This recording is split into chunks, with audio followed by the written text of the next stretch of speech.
CHT Secrets. I know it's been a while since I've been on to talk to you. I also run hands-on therapy services, and we have been crazy busy in a lot of development, as well as me crazy busy developing the splinting, this orthosis course that I'm creating. And I was in the middle of doing some videos, and I've got my mic on, I drew my eyebrows in, put the makeup on, and all is good until, of course, I'm doing these videos, and we're on the second floor of a shopping center, so downstairs is a restaurant, and right around this time in the afternoon they get ready, and so they turn their music on really loud. So I don't know if you hear, but it kind of dampers my video making stuff for a little bit, for a few hours, while they are prepping for lunch, I think. So I just wanted to come on and say hi and welcome anyone that's new to CHT Secrets. Thank you for watching, thanks for joining and following us here on Instagram. I'm really committed to sharing my passion when it comes to hand therapy, and of course when it comes to custom fitted orthosis and the learning of how to fabricate a custom fitted orthosis. So welcome.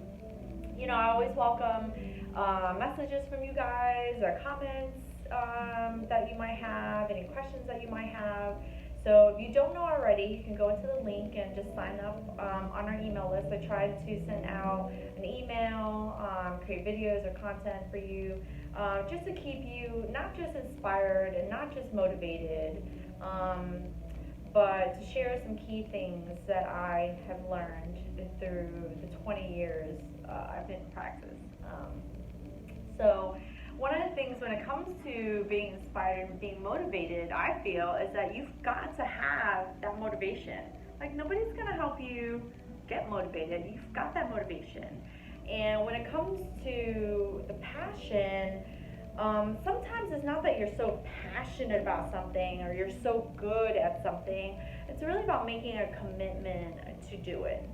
So long ago, I made a commitment to myself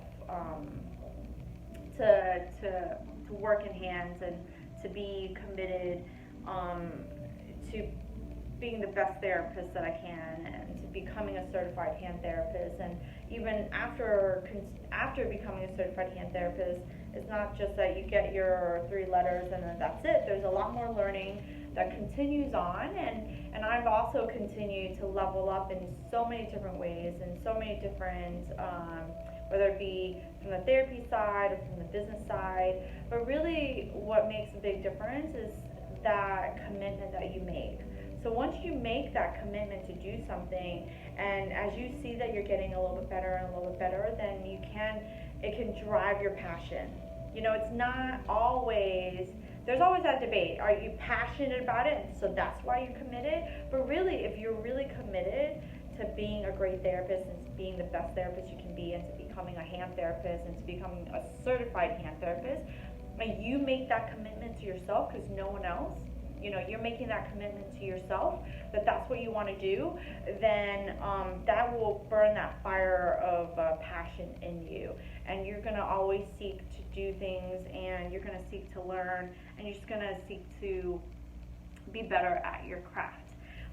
But you've got to have that. You've got to have that commitment. Once you make that commitment to yourself, then you're going to look, and then you're going to say, okay, I've got to keep that commitment. Once you take one class and you take another class, and you pick the people that you want to be surrounded by, and you pick the people that you want to communicate with, and that you hope that they communicate with you. Once you make that commitment to yourself and do those little things along the way, you're going to see that commitment that you made to yourself is going to fire up that passion in you, so that you can become the certified hand therapist you want, and you can get the job that you want, and you can be the best that you can be. And I think it just leads to a really, really rewarding career. So thank you so much for following, and I am going to be splinting. I'm going to be training my staff, and we have a student today. So I'll be putting her on blast and putting her on the camera a little bit too, and maybe getting a little bit of her insight, because she wasn't necessarily, when she came in, she wasn't necessarily like, oh, I want to be a hand therapist. So I'd love to hear her take on it. Not everyone has to be a hand therapist. I think that you can be, an occupational therapist, and I always say that people, if they're lucky, have two hands, and so no matter what area you're in, you can always help someone. So I'm going to put her on blast a little bit and maybe share some of those videos with you later. All right, thanks for joining, and I will talk to you soon. I'll see you on that email list, and shoot me an email. All right.